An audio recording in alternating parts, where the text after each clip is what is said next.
It's the Jimmy Doan Show. With Jimmy Doan. That's him right there. That's it. And Counselor Curtis. That's me right here.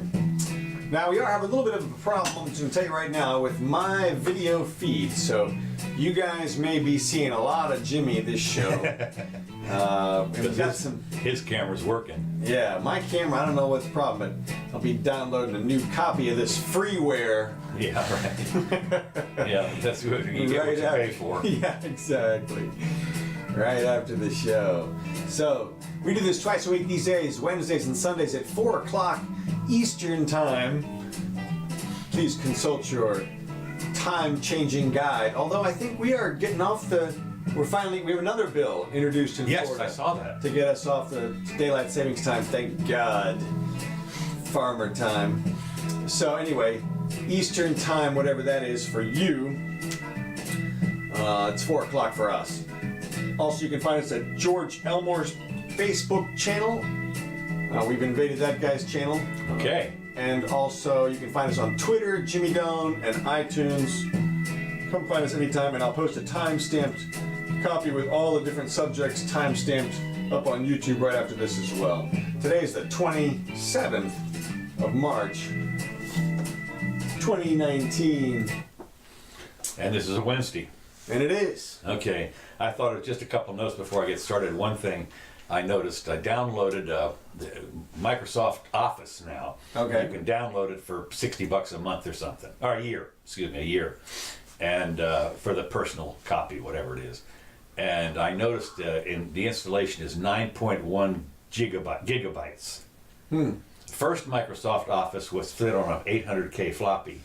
On the first Mac Plus that I had, I mean, back then when the memory was 1 megabyte, and so the whole thing fit on this one or two floppies, of these little floppies. Amazing. I mean, really, and the installation was nothing. I mean, you pop it in, boom, it's there. So of course, yeah, and it's unfortunate that the multiple of the utility of the program hasn't similarly increased. It works fine for me. It works well, but it's not a million times better, as you might assume, since it's a million times bigger these days. Well, of course, the question is, who it does a million different things. Just nobody bothered. I don't bother to learn it. Well, that's what I'm saying. The original Excel was an upgrade. It was a pretty fancy upgrade from VisiCalc, which was VisiCalc was a 120K or something for the original spreadsheet. I'm just being a little bit bitchy here, and I'm going to say that the latest few iterations of software seem to be more about design changes than about utility increases. What I'm going to argue is that if somebody were to produce some software and leave it alone for like 10 years, that humans can get very good at using complex things. For example, a violin. If you put somebody in a room with a violin and said, you've got 6 months to use this thing, they come out playing Twinkle.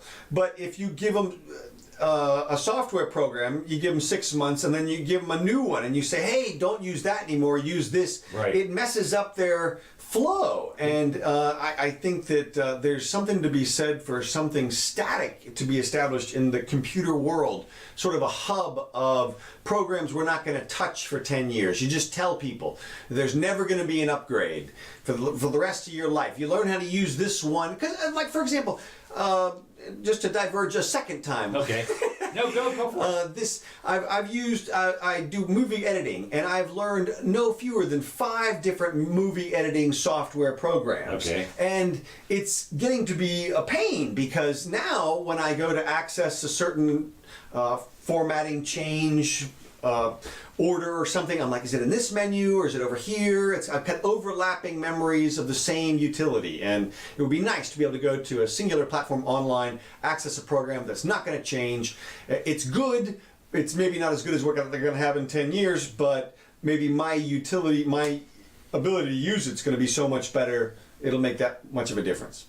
Okay, well, there's arguments obviously on both sides, because they wouldn't be putting out these upgrades all the time if they weren't doing something. If somebody wasn't asking for it, and I agree. You look at something like PageMaker or whatever it was. I mean, the upgrades on the formatting programs for publishing and so forth have been rather dramatic. I bow to the market. Yeah. Okay. Right. No, you do.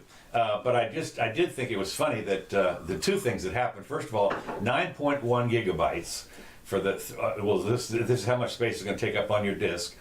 But then it started to do the installation. It is now, as we speak, hung on 1 minute left. Oh, really? Yeah, the little thing went across and it's hung. You have about 1 minute remaining. It's been there for 20 minutes. Mm-hmm. So I don't know if I'm going to get the installation or not. But speaking of other things that are of crucial interest today only. Okay. You can, because we post this show later. So if you want to run out right now and buy your Powerball ticket, it's up to 750 million. Which is nice. Well, you have roughly 1 in 300 million chance of getting it. So good luck. Yeah, good luck. So even if you bought 1 million tickets, it's not. Still not doing so. Yeah, and it'd probably take you past the deadline to buy 1 million of them. Especially if you went to 1 million different 7-Elevens. Yeah, it would be hard to get. Okay. Well, now the other thing with that, just to get started, the only thing I have on the release of the Mueller Report? Yeah, the Mueller Report, right. Is, it's all been all over the news. Nobody knows anything. They're waiting to see. I think it's. Well, we covered it, I think, very succinctly. Well, the 4-page intro. But so so they're all waiting around. They're suing everybody. They want the whole thing, blah, blah, blah, whatever. Nothing's going to change. Because Barr read it and summarized it. Yeah. That's what the report was about. And we can rely on that, well, even as Democrats. It's really, yeah, right. Well, no, au contraire. Well, I agree. I mean, what were you going to say about it? I was going to say, the title of this was Maxine's Meltdown. Okay. This is not the end of anything, she says. Right. It's good coffee, okay. See that simultaneous sip with a... There you go. Yeah, should have done that. Maxine Waters believes the, quote, Kremlin clan won the White House for President Trump despite the evidence indicating otherwise. Nothing inflammatory no one about convinced that. her that just because Special Counsel Robert Mueller found that there was no collusion, that it's over. And she said, no, I know better. Well, she's not alone in this. There's a couple of other people that have hung their thing on them. They've come out. Well, let me put it this way. One of the funny things was when you get on YouTube or something like that, and you hear the people that were calling all the treason this, and he's going to be convicted. No chance. It reminds me of the montage. He'll never be elected. No, he can't. You can take this to the bank. It's a perfect, he will not. Yeah, all of the bombshell. It's great. And beginning of the end and beginning of the end of the beginning. Whatever. But you're absolutely right. Maxine is not alone in this. It should be pointed out. I saw a tweet from Chuck Schumer, which, from my perspective, was just as inflammatory as that statement from Maxine. Oh yeah. Over the top, really. What happened was, of course, you saw that. A resolution was passed or was brought up in the Senate in committee to release the report, the same one that was voted 420-0 in the House to release the full report. And Mitch McConnell blocks it. Okay, so he basically prevented them from voting on it in the Senate. Right. And Schumer tweets out, "What is Mitch trying to hide?" And if you think about it for a second, the implication there is that he's trying to imply that the Senate Majority Leader is literally hiding something. Not that he's doing something for political purposes or fighting a policy he doesn't like, but that he's hiding, that he's actively subverting the truth somehow. And the responses to Schumer's tweet were... they were believing that what Schumer was projecting, which is that I don't believe, in Schumer's words, the Senate Majority Leader and what he's doing. We don't have faith in him. And the response tweets were like, "We should do something," and it was like straight out of Caesar stuff. It was like, "Why are people tolerating the Senate Majority Leader in power?" And just these weird tweets that were very they seem to be one more level away from legality in terms of a motivation.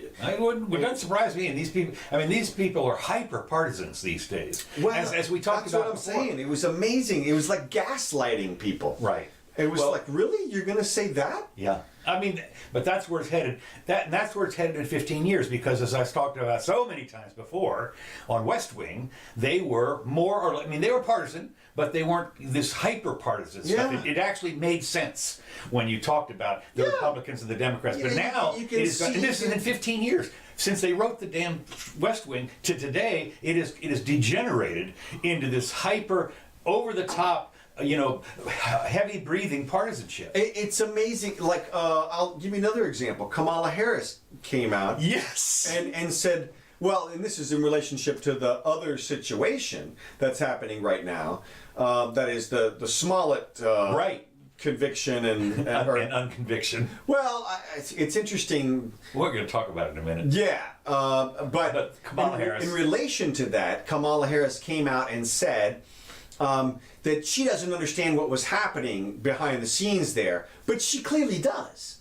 She was a prosecutor. She knows exactly what was happening back then. Okay. But it's because the official story is... The official story is... This is like when the Fed came out and said, we can't tell everybody what we're doing behind the scenes, because they were worried that the public would know. And I, from my perspective, and when we get into the small thing, I'll tell you why I think that is. But the short of it is, we have a candidate for president here who is okay misleading the public on purpose because they think it's in the public's best interest to be misled. Okay. Well, go ahead. I don't have much on Smollett, so go ahead. Oh well, okay. So now let me get this straight. Has he been? They've dismissed all the charges? Well, the state seems to have. Okay, the state. Okay. Yeah, which means he may still face federal charges. Really? Yes. That's not double jeopardy. No. Anymore. No. Unfortunately, not. But. And in this case, it may satisfy a lot of people, or I don't know what. Well, I understand the mayor and the police people were hot. Well, yeah. And they were. And yeah, well, they sort of had to be, because it looks so ugly from the outside. It sure does. It looks like he got a favor called in from the Obamas or something. Yeah, right. And there's these pictures. It is Chicago. It is Chicago. It is Chicago. And let me tell you, if anybody can make that call, it's President Obama or Michelle or somebody, or Malia or somebody. Or the mayor, or the ex-mayor. What's his name? Rahm. Yeah. He's still ensconced there. I mean, isn't he still the mayor, or is he still he's the governor or something, or what is he? I don't know. I forget. Well, I didn't really. Anyway, he came out in defense of the police, but the reason being, that's because Smollett's still throwing them under the bus here. But here's what I imagine may have happened. Okay, best case scenario for this prosecutor Fox, the DA, is that Smollett came in and said, listen, this investigation costs you guys $250,000 or something like that. We will give you $5 million, okay? $5 million if you let Jussie do some community service and maintain his innocence so that he can keep his job and pay you the $5 million. Like, we can't come out and say he did all this stuff, because if we do that, he's going to get fired. And what we'll do, and we've got this mystery donor here, President Obama, or whoever. He's got a list of people, I'm sure, who would donate the $5 million, who could take it out of their pocket change. Right, yeah. And somebody came in and said, I will pay the $5 million, but Jussie has to pay me back. And the only way he can do that is if we leave him the smell of innocence or whatever. Right, you know, it's like the sort of veneer out there so that he can do whatever he wants. And they all went, okay, well, then we have to seal the file. And so we'll do that, and we'll take your money, and the prosecutors get to say, look, we get to pay pensions for 5 years for 25 people or whatever it is. Yeah. And so we'll take it. We'll take the money. Thank you very much. But they should have told that to the cops first, or they should have went down to the mayors. But that might not have been. This like, is rank speculation on your part. I'm making shit up, so I'm just. In this hand, I have this. Oh, and yes. if I take this and put this over here. I am mixing it up in like a master chef of this time. But that's best case scenario. Okay, worst case scenario is like we said, they got a call from the president, the former president, who said, maybe y'all should let this one go. And like they said, he only forfeits his $10,000 and he speaks out twice in public, which is what sort of the public thinks his sentence is. Okay. At this point. If that's all it is, then yeah, he got a favor. And there is a famous person defense, just so everybody knows. Okay. There's a couple of specialty defenses, but it's not what you think. It's not. There's no white defense. Okay. There's a famous person's defense. If you're a famous person, the likelihood that you'll get charged is lower. The likelihood that you get off is greater. Juries will let you off. Just OJ. I'm serious. It's weird, but it happens. The other one is if you're super good looking. Really? I'm not making this up. I've seen it happen. I've seen a girl or a guy, especially a girl. A girl walks in there who is just a 100 on a scale of 100. Yeah. And people just go, well, we can't charge her. Or how about if we give you this deal? Or they just assume, you know. And I've seen. How could anybody that pretty be guilty? Or they're not going to survive a day in jail or whatever it is, yeah. and something like that. And I've seen. I mean, I remember this one girl came in and they had caught her like 8 times dealing weed. This was the 8th time. Okay. And they had dropped the charges the first 7 times. And that never happens. And we were like, and they were like, and the judge was like, all right, I guess I'll drop them this one time. And everybody, this collective, oh my God, from like the state's attorneys, right? Like, you gotta be kidding.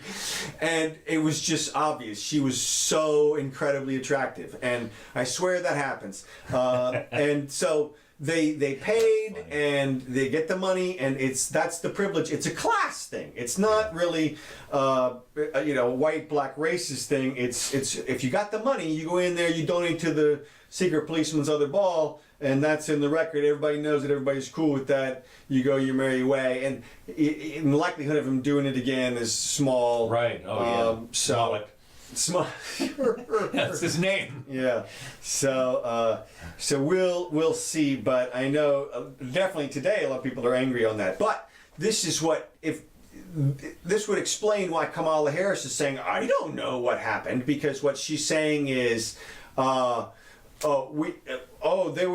this is normal or something, like, oh, this just sort of happens, not this is a secret deal. She can't blow the deal behind the scenes. She can't say. Now, she's the one that has just proposed a $12,000 increase for all public school teachers or something. Somebody came out with that. They're proposing another, big bonus for all public school teachers. I don't know. I know, One of the ladies. It wasn't what's her name from Massachusetts. No, it wasn't her. Oh, it wasn't? Okay. No, it wasn't her. She's got something else. The housing thing is so. It's the housing is what it is. Yeah. Yeah. Houses for everybody, whatever. Right. Okay. But I'm giving the prosecutors benefit of that. We'll see what happens, and we'll see what the feds do too. The feds may be pissed off. I've said before, they are usually deal more harshly with these types of things than the states. They do.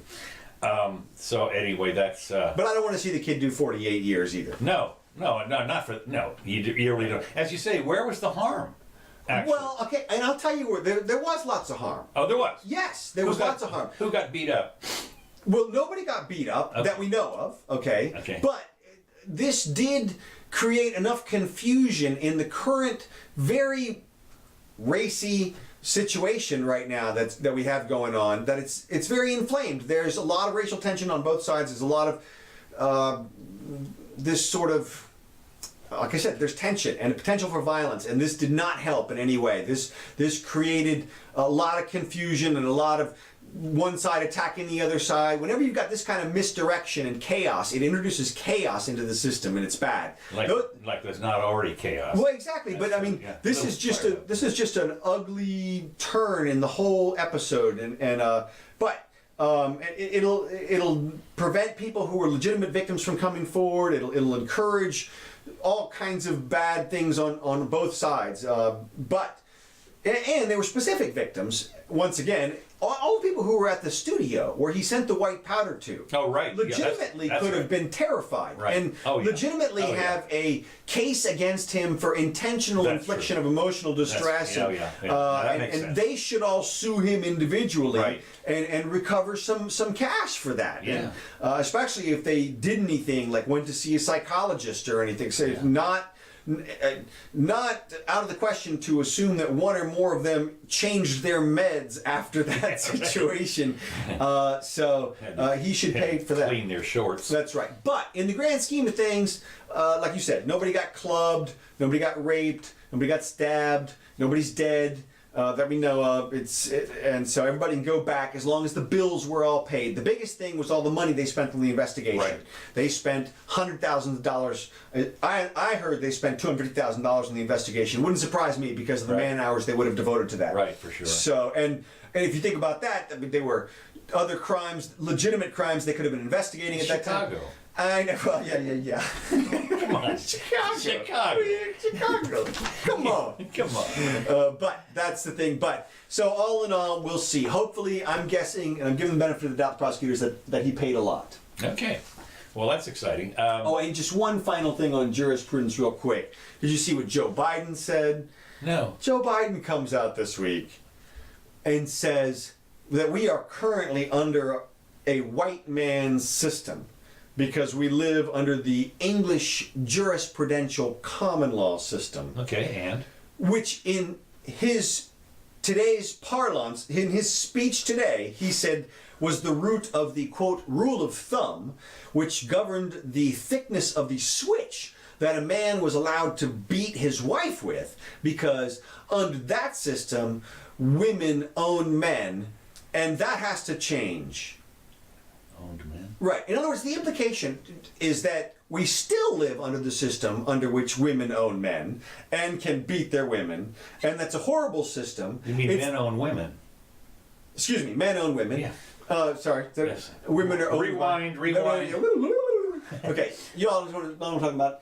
That and so and that we still live under that system, and Yay! therefore, right, and that in other words that. What we live under today is the horrible system created by the English common law, which is just such a misconception, because it had this one particular error, which he claims, which is also anecdotally unknown. Nobody knows really where that statement came from. Okay. But he throws the entire English common law system under the bus. Yeah. It's such a pandering move. It's like, Joe, why don't you just adopt a black child or something? Yeah, I mean, right. seriously, come on. Cut to the quick here. We see what you're doing. And by the way, which of the white men in that group has been in power for the last 40 years? What have you done about this, Joe? Right. And so for him to sit up there and say it's the white man is just the most bizarre. Maybe he just figures that Runnymede never happened. And for those of you who don't know, that's where they signed the Magna Carta. Not only that, I'm talking about the freaking and on that image, on that exact note, this show brought to you by Free Public. This image on the front of my book is a picture of the Magna Carta signing right there. Okay. And if you look, this guy has his sword drawn right in front of King John, just in case he decides not to sign that. Right. So that is how it happens in real life. This book available on Amazon. Amazon, exactly. That's your book, yes. Yeah, it is. Okay. So You're an author, a published author. that's right. Anyway, so it is interesting. We can to see the politics. We of the can day. talk about. Let me just hear. Amazing that Joe. I can't wait to see where he goes from here. Well, Joe. Well, you know he's. Here we are. We're in March of 2019, and he's throwing the English common law system under the bus. Yeah, that's right. The entire English common law system. I mean, Jesus, it's 700 years of smart Well, maybe people. he can say that because I'm going to bring up this thing as long as I'm talking about the presidential race or whatever. Okay. Apparently, Pete Buttigieg. Oh, yeah. What's his name? Bootleg. Bootleg? No, I don't bootleg. It's buttleg or butt gig or something like this. Boy, that's going to be something else. I mean, you can't forget that name. It's Buttigieg or something. You can't forget but he it. surges. He just announced he's in third place in the poll. Well, what's interesting is, speaking of Joe Biden, he's first. He's Oh, first yeah, in the well, poll. I said Joe would be in a force Iowa. to be He's got reckoned with. 25% of this thing, and Bernie Sanders is second with 24, and then he's surged ahead of Kamala Harris, Elizabeth Warren, and Beto O'Rourke. I mean, he leapfrogged him. Yeah. Who's this guy? Well, he's the mayor of South Bend. Okay. And what it is he may actually be a sensible person. Oh, really? Yeah, which may explain his In Emerson's January poll, he had 0 support. Yeah, well, that's like you said. He doesn't obviously have a lot of experience. He's only 37 years old, so Old enough. well, barely. Yeah. Hey, this could be the guy. I don't know. I don't know who they're going to ultimately. Well, it could be a new record because wasn't Kennedy one of the youngest ones ever or something when he was elected? Yeah, 42 or something he was? something like that. Yep. Yeah. And then Clinton was super young as well. No, not as president. Are you sure? I don't think he was. I don't know. I thought he was in his He did do 50s. governor and then attorney general. Or no, governor and He went from being governor to being president. yeah. Okay, so Well, yeah. so he's met, and this guy has, and I'm gonna have to get his name. Somebody's gonna have to tell me what his name is. I'll have to, he has met the 65,000 donor threshold that qualifies him to take part in the Democrat debates. Yeah, that's kind of interesting. Yeah, I didn't realize that there was 65,000 donor threshold. Yeah, I've seen the notices recently on my Twitter feed from Kamala Harris and Elizabeth Warren Yeah. asking for people to donate $1 Right. and sign up for their petition so that they can get to the 65,000 threshold. Right. That was just last week, which implies they're not there yet. Interesting. Yeah, but that's still a pretty low threshold, so I'm sure they'll. The bar, yeah. And they'll get there. And also, Oh, no everybody question. wants them on the debate because who doesn't want to watch that cat fight and also Cat fight. the rest of them go at it like that. I think it's going to be pretty good. But this guy, you never know. He could be somebody in the mix. Well, again, a lot of this is going to happen. You know, when you think, I know that when I think about the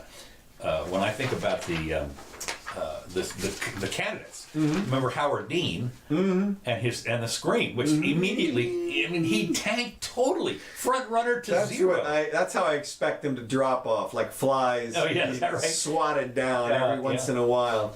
But yeah, but the public has a lot more tolerance these days for flaws in our presidential They candidates. certainly do. Well, exactly. You got that right. And so look, I mean, if you want to talk about the people that can enumerate our current president's flaws, so to speak. Oh yeah, there's huge holes in the character balloon there. But the thing is that like we all recognized, I think about 20 years ago, everybody's thinking, hey, you know, all these pictures we're taking are going to come back to haunt us, and people are going to be actually recorded in what they say. Right. And so everybody realized that we're going to see a lot more of the flaws than we were able to in the past. I mean, as you know, the press was able to protect Kennedy. Right. Can you imagine? Oh yeah, they protected. Yeah, they protected Roosevelt. Nobody, and who knew he had polio? Nobody. Nobody. What are the odds that could happen today? Right. Zero. Zero. Right. Zero chance. Yeah. So the people are much more exposed. People have to be much more realistic about what they can expect from the Well, what's purity of interesting their about candidate. it, of course, on the same token, is when you see the videos today of people giving speeches, doing this, even the so-called secret we know of somebody and it was overheard doing something, they still get away with it. I mean, it's still, when you call up this video and you say, well, Senator, here's what you're saying today, but look, here you are saying exactly the opposite. I don't care, whatever. Well, sometimes, as you well know, in fact, most of the time, the accusing video is taken entirely out of context. But okay. Occasionally it's not. Occasionally it's like the one that we had with Medvedev and Obama, where Obama turns to him and says, "After the election, I'll have a lot more latitude." Right. Just out of the blue, you hear the whole conversation. You know. Yeah. It's like, but some of them are taken entirely out of context. Most of them, I'm going to say, are taken. And now we have the longer clips, and you have clips from different angles, Right. and the secretary recorded it, and Omarosa got it, and so I think it's all coming out more and more for our benefit. Okay, well that's good. Moving along, another suicide, another PTSD. The father of the 6-year-old girl killed in Sandy Hook, which was, how many years ago was that? He committed suicide. A little PTSD thing. Another thing that they're getting. The judge said, I think that the Sandy Hook people can sue for damages or something. I'm not sure exactly how that works, but there was a ruling. Yeah. So maybe that's what. Anyway, but another one. But suicide. It's funny because he's had 2 more kids since then. He founded the Avil Violence Prevention Charity with his wife in the wake of his daughter's death. So well, that's horrible. But why is that news? That's bad. Okay, so that was the Smollett thing. No problem. FEMA has exposed millions of disaster survivors' data. Yes. In a major privacy incident, which is interesting. Here's your government. It's a disaster. Well, it is. Yeah, it's a disaster. FEMA, the disaster prevention people, have a disaster. Uh-huh. They apparently have done. A report just released by the Homeland Security people shared a ton of on disaster survivors. It wasn't short list either. It was 2.3 million victims of 4 major disasters that happened in 2017. And what happened was 2 things. Apparently, these people that got temporary housing, they had to go into the hotel or something and sign up. All that information got out. It was all those people that had taken advantage of FEMA's largesse. I have to take a quick break right here. I just realized. Well, never mind. Keep going. Okay. So that's what happened in 2017. But I love this. The thing that being the grammar Nazi that I am, it says the report says this impacted people. But is impact a verb? I mean, it had an impact, is what I think. I just don't like that. So anyway, it was they apparently got partial Social Security numbers and banking information of 2.3 million people. Thank you so much, FEMA. Now moving on to Venezuela. Okay. You want something you want to say, Anthony? No. I just realized we might not have been live for the first half of the show. But we were recording, so I will post up a full copy right after this. And if you're just joining us now, very sorry about that, if that's the case. We weren't on. I don't think so. No, I failed to hit the final button to send us into the live zone. So, welcome to the show. Welcome to the show, yeah. Okay, so we're only 30 minutes halfway late. through. Yeah, halfway But like through. I said, I'll post a full copy. We've been doing the show for half an hour, so you'll get no an update. rewind on this. No. We're moving on. We're moving on, right. Venezuela. This is going to be our first topic for the second half. Okay. Russian planes, quote, carrying troops arrive in Venezuela. 2 Russian Air Force planes, around 100 troops, not exactly a big contingent. Anyway, they apparently flew all the way from Russia to Venezuela. And the arrival of military jets was confirmed by Javier Mayorga, an independent journalist who said, a big cargo plane and a smaller jet touchdown on Saturday. And some Russian general and so forth, mobilization directorate of Russia's armed forces. What's interesting, and 35 tons of equipment. Now, this, of course, you're sitting there thinking, I remember, of course, we had the Cuban Missile Crisis that was, almost World War III on the spot. Yeah, that was much closer, I would say, than this. Right. Well, Venezuela's not that far.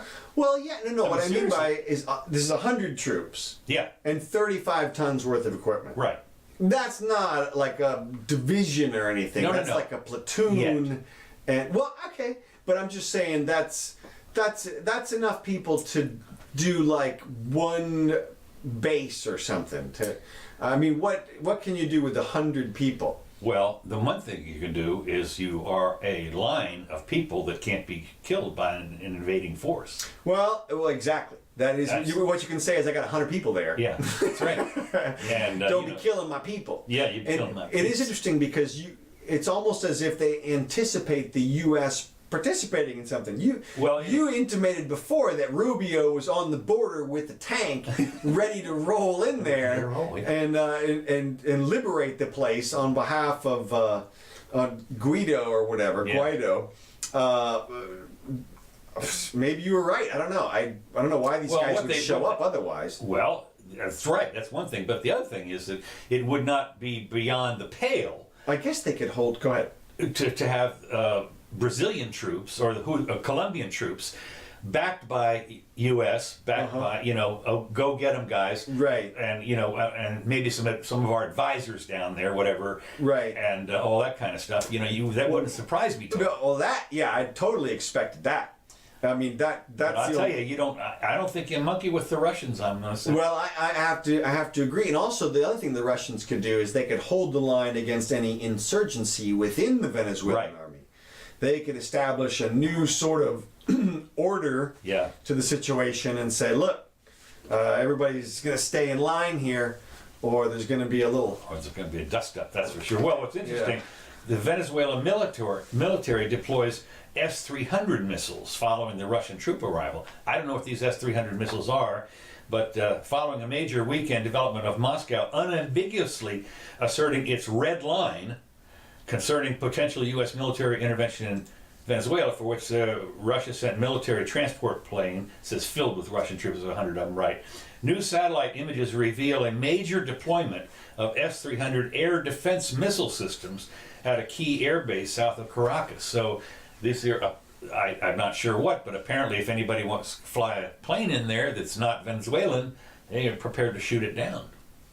So, I mean, that's a big deal. Once you get missiles in there, I mean, you think about it, it ain't no 90 miles, but on Venezuela ain't that far from us. I don't know what it is, but it ain't far. It's on the top there, South America. Oh yeah, no, it's a great place for a Russian base for a launch off. Yeah. Well, fortunately though, the U.S. will not stand idly by on the Russian role in Venezuela, says Pompeo. Secretary of State Mike Pompeo warned Russia Monday that the United States will not stand idly by as Moscow inserts military personnel into Venezuela to support the regime of President Maduro. In a phone call with Foreign Minister Sergei whatever, Pompeo denounced the growing Russian military reinforcements as prolonging the political crisis in the South American country. So he's thinking, just keep saying, while Russia exacerbates the tensions in Venezuela, the continued insertion of military personnel to support the illegitimate regime of course, he was elected. I mean, however you want to call it, the simple fact was he was elected. Okay, you might not like it, you might, but the fact is he was elected. Well, however, I'm gonna agree with you this far. I don't care how he got into power. It's a different country. Yeah. It's sovereignty. And I know we're live now because, hey, we got Gene. Hey, Gene, great to see you. And Gene says the S-300 is the latest surface-to-air missile system. Tough sledding to fight against, but doable. He says the B-52 is a tank. Well, I'll tell you, I'm sure we could if we needed to, but it certainly, I certainly don't like the way that things are escalating. I hope that we don't make that some sort of proxy battleground. We do this all the time, for God's sakes. No, I know we did before. I'm thinking, remember we did, but never again. But not I know this we time. did. I know we did in Korea, but not. Well, then we in Vietnam. Yeah, look, we've done it every time before. All right, every time. I'll give you that. Okay, we were in freaking Grenada, probably Panama. Yeah. I mean, how many places? Nicaragua, but. Come on, Marco, get your ass out of there. Yeah. Well, just let's just not do that in Venezuela. Well, I'm glad to see that Pompeo has waved his finger. I'll tell you what, if Putin were super aggressive, that'd be a hell of a move to go in there and take over for Russia. Think about with the oil reserves they have. Right. If Russia were to assume have control, experts, okay? I mean, let's face it. They can do it. Russia knows oil, man. They know oil, and they could conscript I mean, oil pro engineer people, whatever, In get 2 1,000 of them seconds, down man. there and In fire 2 up the lines. Exactly. Man, I'll tell you, and for they, a percentage. well, you think about it. Of course, that was one of the reasons we went into the Middle East was to was to get our oil, which we never did, of course. But you know, well, they did. They said, Well, we had the deal with the Saudis for all this time. whatever. Okay, and yeah. But look, what you do though. But is- Russia can absolutely do it. When they get their guys in there and the oil starts flowing, you can bet that they're going to get a cut. Well, yeah, like most, and that would be the thing to do. And then you would have a base with virtually unlimited fuel reserves if you needed it. Oh yeah. And you just build the base around the oil facility. You know? Yeah, that's right. Oh God, you put those missiles around the oil facility. Well, yeah. There you go. Come and get me. Why not? Exactly. No, that's going to be interesting, but I just think that Pompeo, God, what a warmonger this guy is. Yeah, who knows? Yeah. Well, at any rate. Okay, moving on to some other lighter notes, sort of. Humans can make new brain cells. Yes. I thought into their 90s, and I thought this was interesting because I was always of the... I know, they lied to us. They lied. Well, it says here, the work is the latest on an issue that has divided neuroscientists for decades, with some arguing that humans have their full quota of brain cells by the time they reach adulthood. Mm-hmm. And that others are now claiming that neurons continue to be made into the old age, which, of course, what did I just say? Yeah, right. I forgot. That I think that's kind of interesting. Now they're doing it's Alzheimer's research, and of course what they're finding is even though you might have new cells, the linkages aren't there or something like that. I don't know. This is brain surgery, okay, and I don't know this. Here's what I'm going to say. They lied. She lied to us. Yeah, they lied to us. This seemed to me to go right along with the Just Say No campaign. I know it didn't coordinate with that specifically on purpose, but it seemed to, because the whole line when we were kids was, "This is your brain on drugs." Oh, right. Crack an egg on the thing, as though the minute you took a hit of weed, you immediately became dumber and then never got smart again after that, and so as though it never wore off or something. And that seemed to be a pitch to everyone.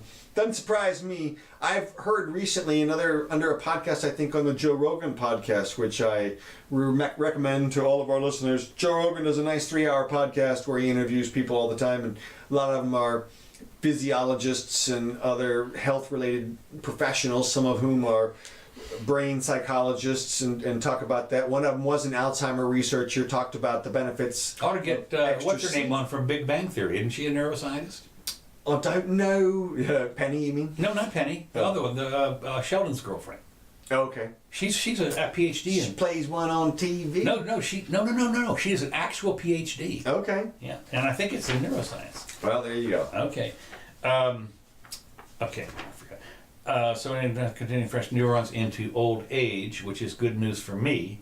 It's good news.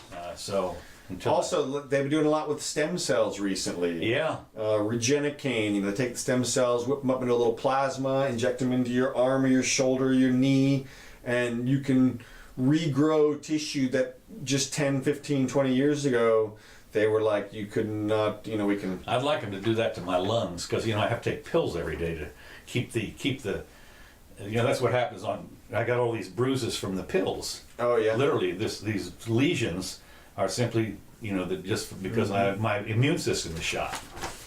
Not totally shot, because that's good. Okay, next item. This is a big deal. Speaking of poisons. Okay. The poisonous bufo toads infesting South Florida neighborhood, and they are spreading. They are spreading.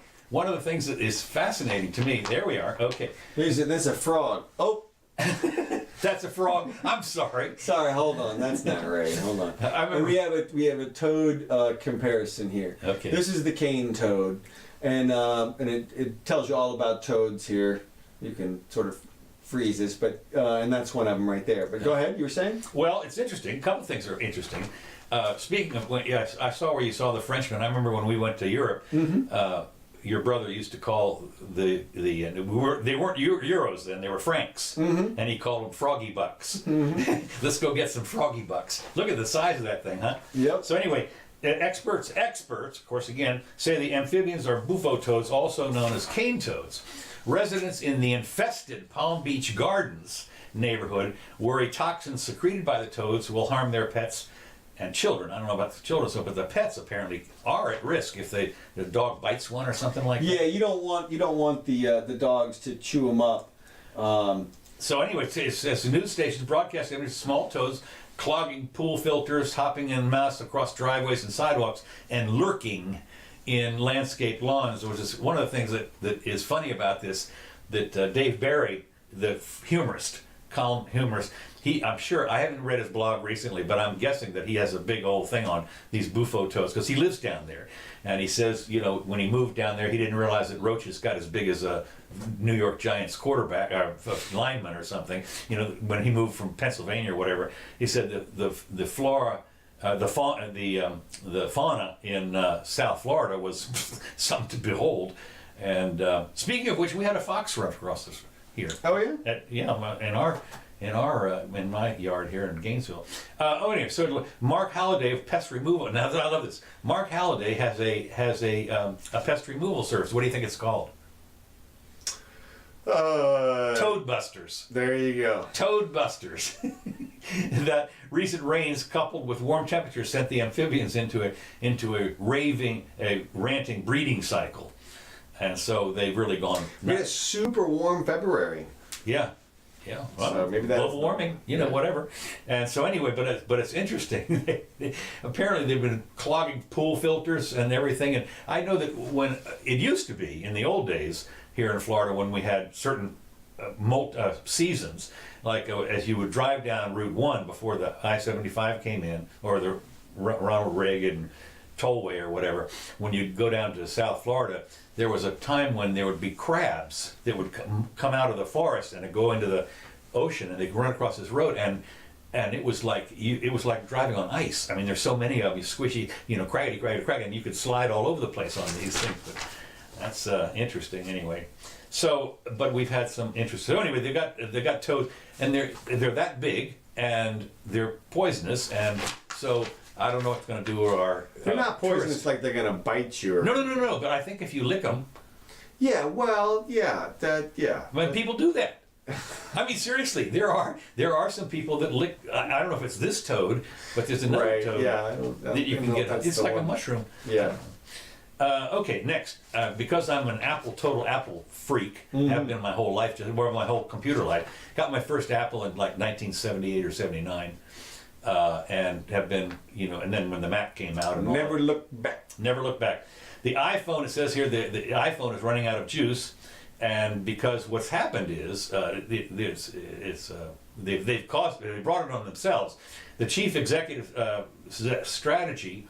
Let me put it this way: they're switching now to be more like a Netflix thing, where they're going to put stuff out there to streaming service. Streaming service, right. The chief executive strategy, years in the making, takes Apple out of its comfort zone into areas where it has failed in the past, that today are replete with risks and competition. Apple will take a giant leap forward toward its goal. It did on Monday, when it announced a video to news subscription service that it hopes will generate billions of dollars in new revenue.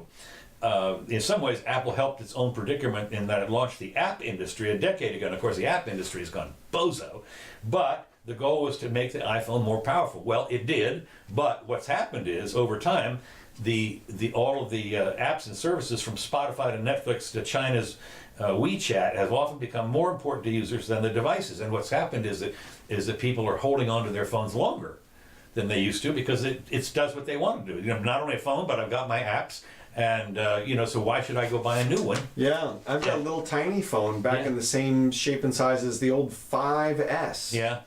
And they're on the 11 now or whatever. Yeah, right. So anyway, the original series, some original series will be delivered in a new TV app that staff have been calling a Netflix killer. So it'll be interesting. Yeah, good luck with that. I've been following this a little bit, and so Netflix, the last time I checked, which is about a year or two ago, was responsible for half of all web traffic. Okay. If you can believe that. I do. It's an amazing amount of data that they have been streaming. However, the most popular shows on Netflix were not created by Netflix and are not. Now. Pardon? They are. They're getting to be. Well, they had tried. They invested $7 billion in product development, content development, to develop new series here and there and everywhere. And they have been successful in some of their forays. They've won some awards. Netflix has award-winning programming. Okay. And however, their most popular shows have been licensed. And they pay an enormous amount for their licensing. Now, Disney has bought Fox. All of Fox's properties are transferring out of Netflix and over to Disney. Oh, really? Yes, which includes all of the X-Men properties, all the Marvel properties, and these are series that Netflix have been investing in for several years. Right. They just canceled wholesale a whole fleet of, because why invest more in the branding when you're going to lose it anyway? Right. So there is a sea change happening. Apple invested $1 billion in new content, which sounds like a lot, but when compared with Netflix's $7, Well, also Amazon has done and it. Amazon did as well. They have Apparently got all- nobody watches Amazon's videos. I don't know what they have.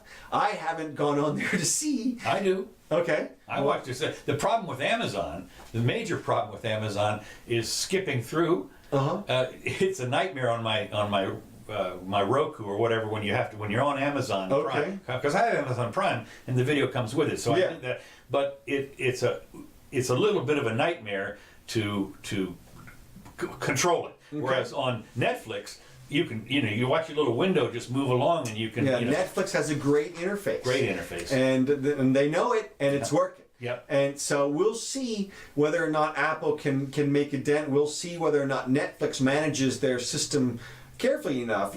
As you may recall, they played with their subscription service rate. It's gone up and down significantly. And also, of course, the properties that they decide to license makes a huge difference in how much they're paying. So I remember when Netflix started, of course, it was you got your DVDs. Yeah, it was mail. It was by mail. It was by mail. There was no streaming service. I mean, seriously, but we all knew. We've been screaming about this since there was a Blockbuster store on the side of the road. The last one, by the way, just closed. I think the last week. Wow.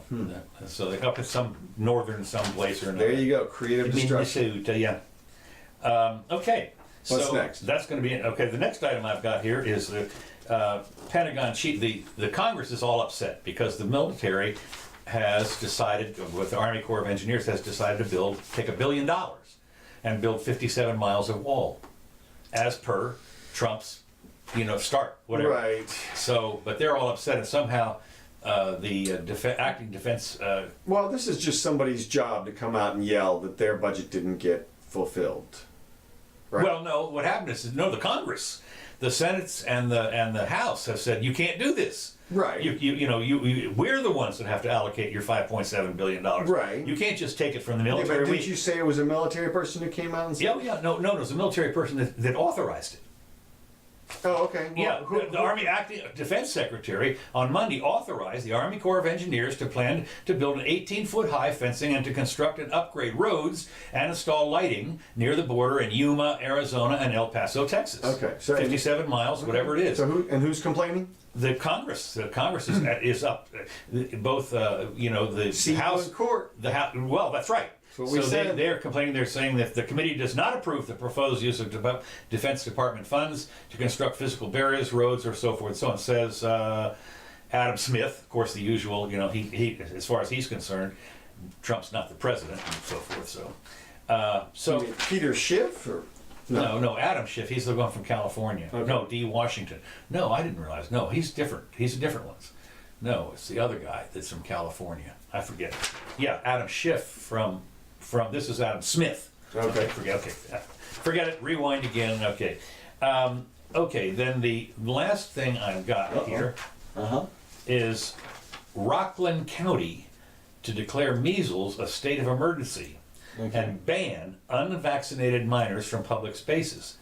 effective at the stroke of midnight Wednesday, that's tonight, in Rockland County, I don't know, and anyone who's under 18 years of age and unvaccinated against the measles will be barred from public places on this declaration, and that expires in 30, whatever. As of last Thursday, there were 151 confirmed cases of measles in Rockland County. And again, I don't know where this state is, but I'm laughing in a way because it is kind of interesting. The anti-vacciners, of course, think that it does autism and so forth. And I guess that maybe they're figuring that if you're over 18, I'm not sure what that's about, but if you're over 18 and you haven't been vaccinated, then what? I mean, well, you're not banned. Well, I guess you're an adult at that point, and you can make your own mind up. I don't know. As I say, my inoculation was the old-fashioned way.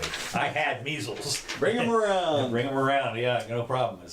All right. Well, you had something on energy. But before we do that, I'll just show you this. If you didn't see this, this is the Mueller Madness March Madness bracket. Oh, is that right? On which players in the media got the news the most wrong. Oh, yeah. And it goes through and gives cable versus network versus print versus the Twitterati. And it's got some great summaries. And I'm sorry if you can't see it. I wish you'd forward that over to me. I haven't seen it. I will. I'll try to. It's neat. It's got everybody on here.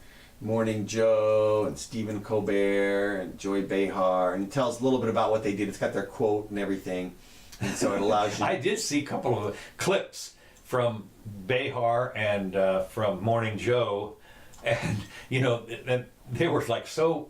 They don't admit it. I mean, they just some of them are holding. Well, it's Maddow is holding out. She's trying to be the winner here, I think. And she's the number one seed. You can see. Oh, is that right? In the cable, yeah, she's the number one seed in the cable. I used to watch her to kind of get what the lefties, would think. I mean, her show, as most of them do, they come on YouTube after the show, and but no advertising. Mm-hmm. So that's when I can watch or listen to. Rush does the same thing. And so does what's his name? What's his name tonight? The guy I like best. Tucker Carlson. Tucker Carlson. Yeah. So anyway, I get to watch it without the ads, but it's a little late. Okay. Anyway, though, but the problem with okay, thank you so much. The problem with Rachel is, of course, and same thing that is kind of with Rush is they preach to the choir. And so their guests will be somebody who absolutely 100% agrees with them. All the time. And so no opposing views. The thing I like about Tucker Carlson is he actually gets some people on there that totally disagree with him. Yeah. And all right. So what I did, I brought us to some energy locations. Okay. Yeah. I guess you went to the coal mine. Oh, that's right. I did have it. Yeah, you had something about energy. I did. Oh, excuse me. And I'm in a lovely wind farm here, obviously. That's right. Let me just tell you about that. That's right. I skipped over that because some reason. Let me discuss. Right. Okay. Yeah. Here it is. Excuse me, folks. Excuse me.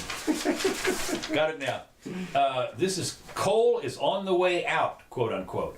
A study finds fossil fuels now pricier than solar or wind.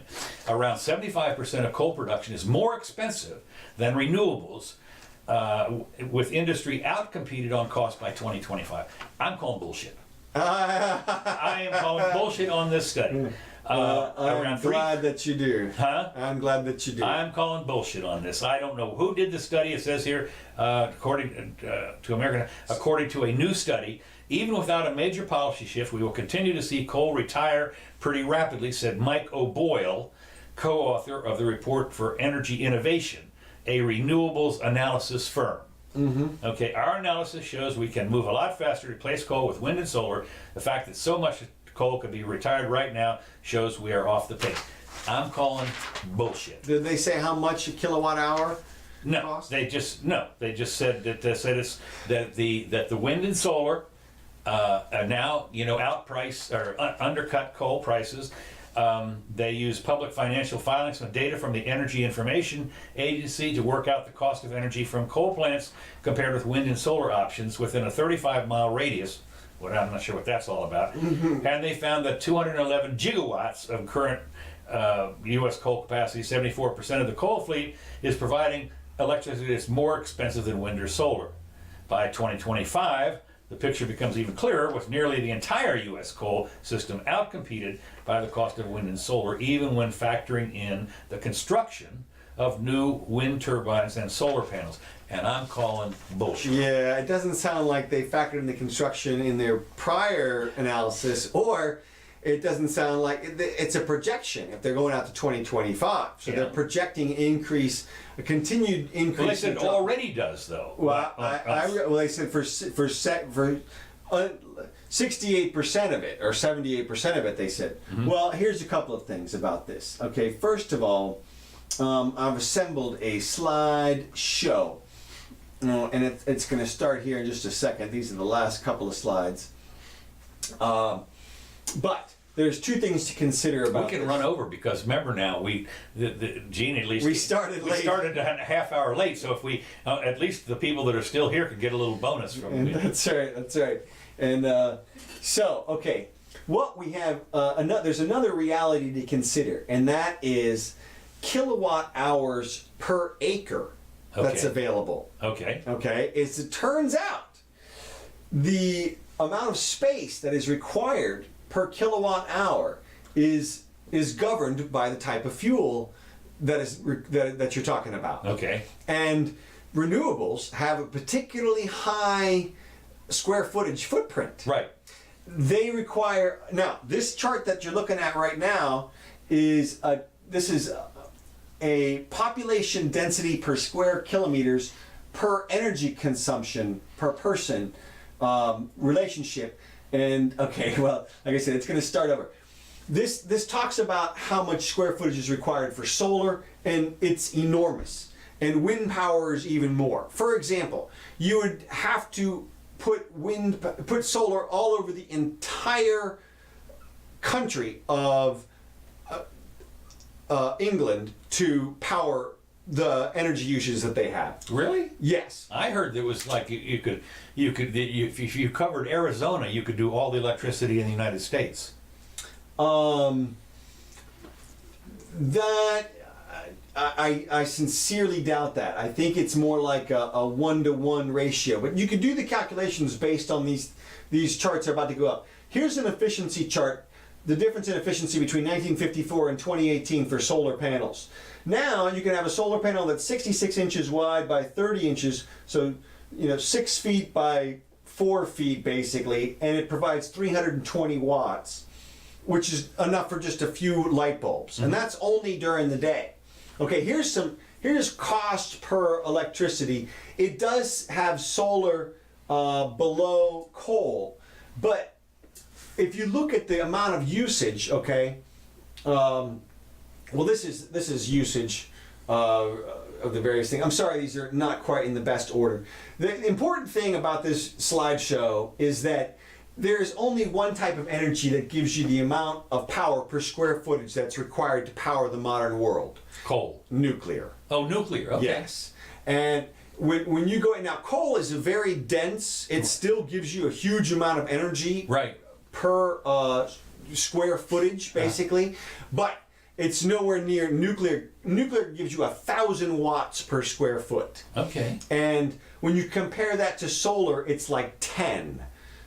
Okay, so it's 100 times the space needed. So for every nuclear power plant, you need 100 times that much space to generate the same amount of energy. Okay. So and what you're going to see here coming up are a bunch of charts by this guy who does a really great TED talk about the square footage required, and he lays it out much more clearly than I just did, obviously, but he does it in 18 minutes and I did it in 8, so there you go.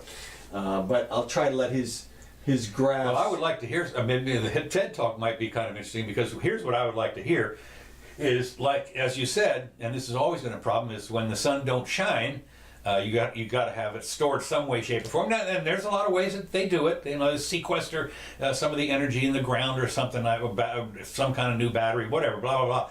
But then in the there's always the maintenance costs. I mean, it's interesting because you can, when you drive out west and see those wind farms, you see 2 or 3 of them where the blade just fell down or something. I've heard that, and now here's a wind cost per kilowatt hour down to 2.5 cents. It says in about now. That's pretty dang low. I think coal is around 3 cents or something. But yeah, you're absolutely right. The wind farms, I think, have like a 20-year lifespan. Yeah, bullshit. And then and solar as well. It loses its efficacy after a while, and you have to replace the entire thing. So now this graph right here shows the corn per square footage, how much biofuels can do, and it's really telling if you blow these graphs up, or if you go to this guy David McKay is the guy who does the TED Talk. Here he shows this wind farm produces 5 watts per square meter, and it's a ridiculously unsustainable amount of square footage that's required to replace the amount of energy that we use per person today. Right. If we were to cut our energy uses by 90%, and go to some very extremely efficient use of our energy, for example.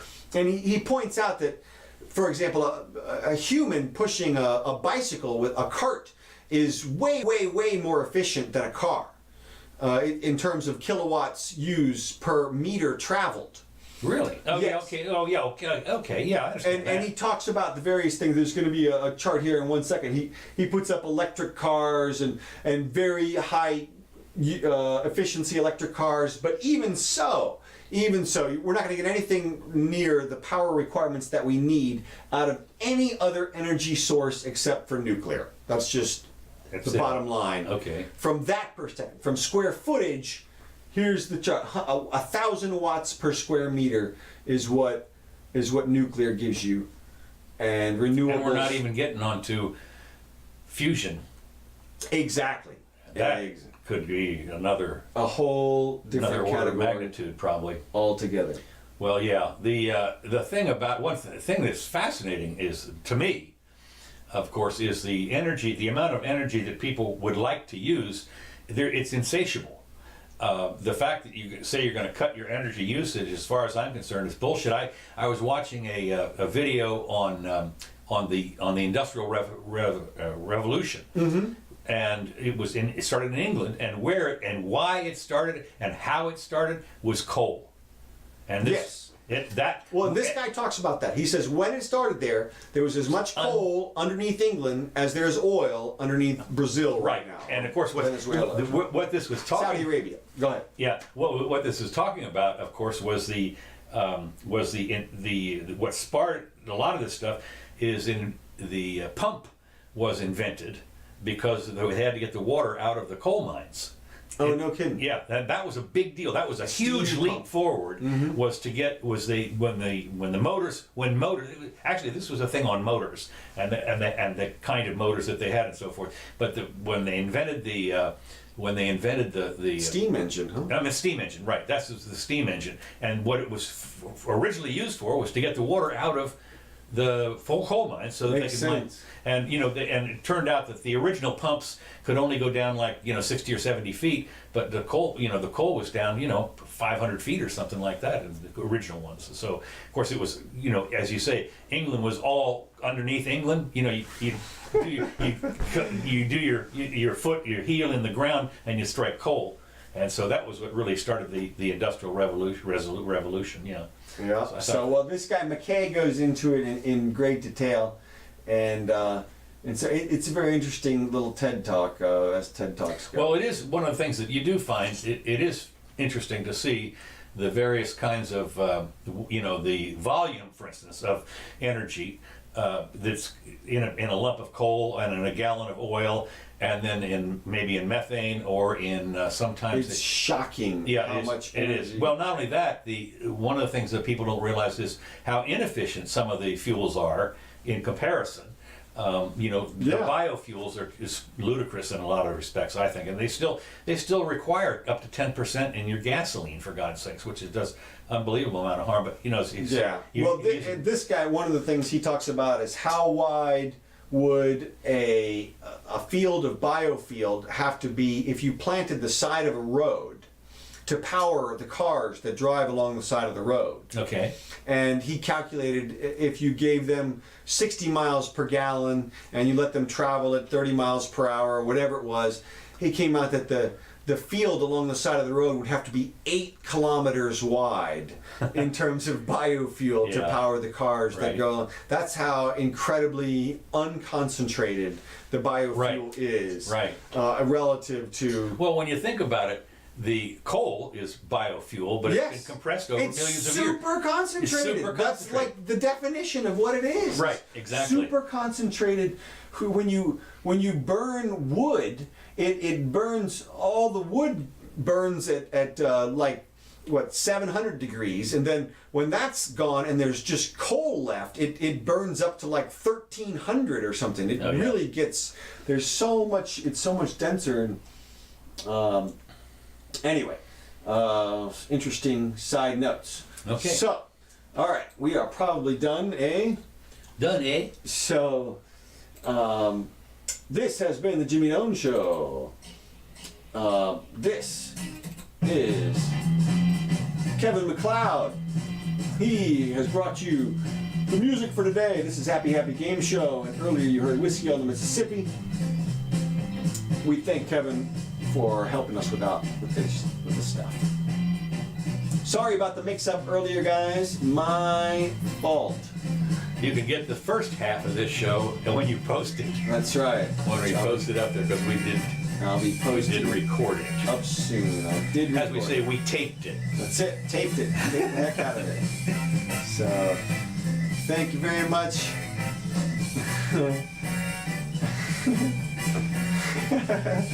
I'm glad you Dennis liked it, Gene. All right. Thank you, Kelly, also. And we will see you guys Sunday. That's right. Now, Sunday's the 31st, right? I think it is. If you say so. I think it is.